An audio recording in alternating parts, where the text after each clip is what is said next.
清朝末年，风雨飘摇，晦暗不明，人心混乱。某日，防卫森严的大内金库意外丢失了200万两黄金，一时间闹得满城风雨。慈禧太后大为震怒，即使面前摆着满汉全席，也全然没有胃口。总卫士刘大人遭到慈禧的责问，丢黄金事小，损失朝廷权威势大。5个小毛贼竟敢在皇城闹得天翻地覆，要是叫那帮洋鬼子知道了，咱们大清帝国的颜面要往哪搁啊？慈禧脸上挂不住，限期10日，责令刘大人找到那5个窃贼，夺回黄金。刘大人面露难色，可一看到慈禧那不善的眼神，只能无奈答应。事已至此，刘大人只能召回京都总捕头冷天鹰前来办案，也只有他才能担此重任。冷天鹰人如其名，追捕犯人下手狠辣，从不留活口，因此有万人斩之名。看见3个歹徒劫持人质躲在屋内，他单枪匹马杀入其中，一顿乱砍，2名歹徒当场被砍死，另1名受伤的歹徒抢过马匹夺路而逃，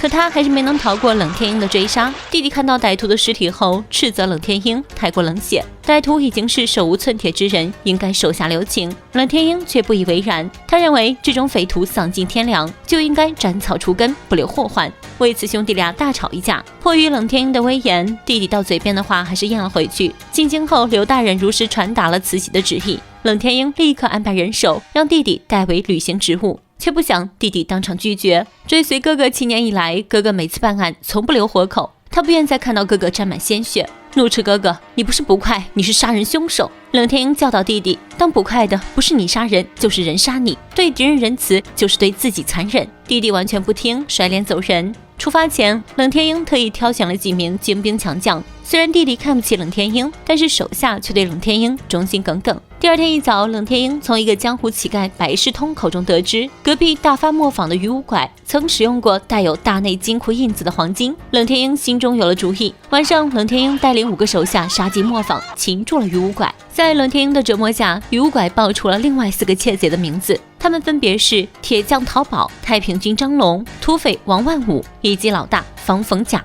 鱼五拐恳求冷天鹰留下他的100两金子给他的妻儿过日子，冷天鹰自然是不乐意。鱼五拐的妻子还想阻拦，却被冷天鹰一招打得不省人事。鱼五拐看到妻子被打，怒不可遏，抄起棍子冲了上去，结果被冷天鹰砍死，并让手下砍下首级回去请功。丈夫被杀，妻子歇斯底里地捶打冷天鹰，怒骂冷天鹰不得好死。最后还是手下蓬莱可怜鱼五拐的妻子，将自己的俸禄留给了他。路过一个村子，发现这里到处残垣断壁，骨瘦如柴的百姓们坐在地上啃着树叶。清朝末年，慈禧都拿钱去修园子了，根本不管老百姓的死活。晚上6人留宿破庙，同情心泛滥的蓬莱出去救济穷人，但他不知道穷人都是匪徒假扮的。直到所有人都睡下了，蓬莱还没有回来，他们才意识到蓬莱可能出事了。于是4人出去寻找，独留冷天鹰在庙里休息。4人刚走，熟睡的冷天鹰就遭到杀手们的偷袭，他以1敌2，不落下风。对方见打不过，就在地上撒满铁粒子。没穿鞋的冷天鹰不小心中招，行动受困的他只能站在原地应付。这时手下赶到，杀手们见情势不妙，溜之大吉。手下带着冷天鹰见到了被钉在墙上的蓬莱，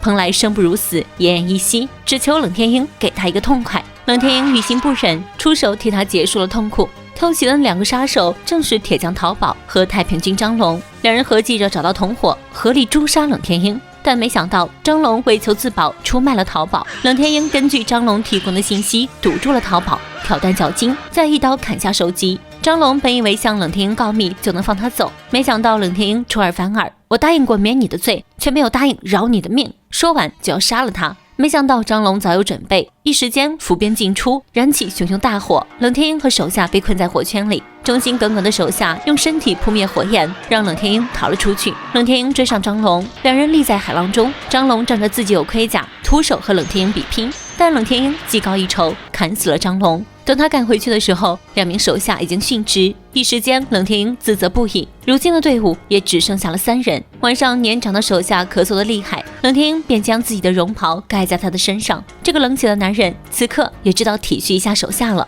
第2天，3人继续上路，来到一处客栈，冷天鹰认出了一个戴着斗笠的男人，此人名叫范金鹏，与冷天鹰素有南彭北鹰之称，两人势均力敌。范金鹏听闻大内金库被盗，早就等候在此，想从中分一杯羹。冷天鹰劝范金鹏不要搅和进来，范金鹏则坐龙望蜀，看准冷天鹰重任在身，不想横生枝节，也不敢冒险与他交手。冷天鹰也不想引发冲突，便给了对方50两黄金，希望他就此收手。考虑再三，范金鹏还是收起了金子，悻悻离去。可他辗转就找到了王万武，王万武雇他去杀冷天鹰，并拿出了黄金300两。范金鹏见财起意，杀王万武可比杀冷天鹰要轻松得多。王万武临死反扑，却不慎中了范金鹏的蝎子镖，只要是中了蝎子镖，不出50步，必然毒发身亡。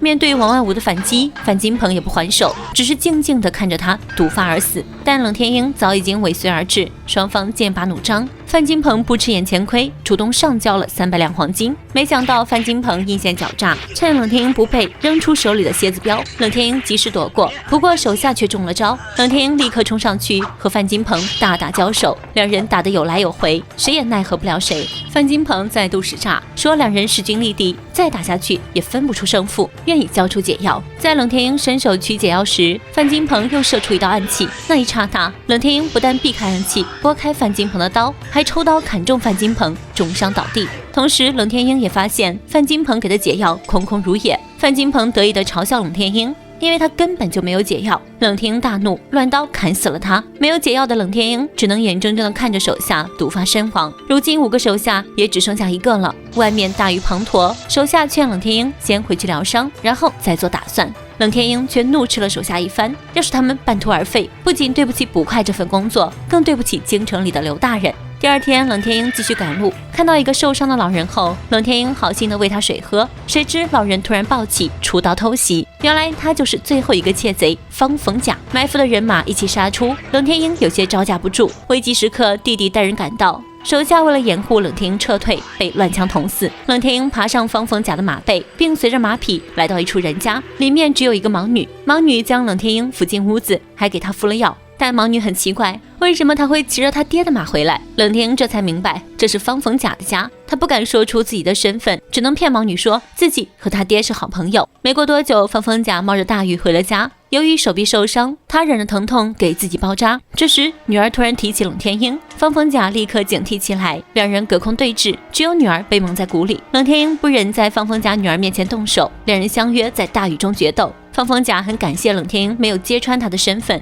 冷天鹰不想废话，干就完了。对方你来我往，拼死搏杀，大雨越下越大，遮蔽了二人视线。冷天鹰索性闭上双眼，用耳朵捕捉方逢甲的方位。最后冷天鹰险胜一招，但没想到方逢甲抓起一把淤泥糊住了冷天鹰的眼睛，然后趁机跑了。冷天鹰前去追赶，中途与弟弟会合，却意外中了埋伏。弟弟为了掩护哥哥撤退，被乱箭射死。冷天鹰循着血迹找到了躲藏的方逢甲。身受重伤的方逢甲知道自己难逃宿命，于是把得到的1000两黄金交给冷天鹰。冷天鹰质问他为什么黄金这么少，明明抢了200万两才对。方逢甲告诉冷天鹰，总尉是刘大人才是一切的幕后黑手，埋伏他的杀手也是刘大人派来的，他们5个小毛贼只不过是配角。方逢甲拿出了金库的地图，当初就是刘大人和他们里应外合，才得以潜入金库。可他们5人只分到了2000两，剩下的全被刘大人监守自盗。刘大人又利用冷天鹰不留活口的性格来个借刀杀人，最后再将冷天鹰杀掉，一切就都神不知鬼不觉了。冷天鹰看着手上的地图，不信也得信了。此时杀手们在外面铺上杂草，射出火箭，想要将冷天鹰逼出来。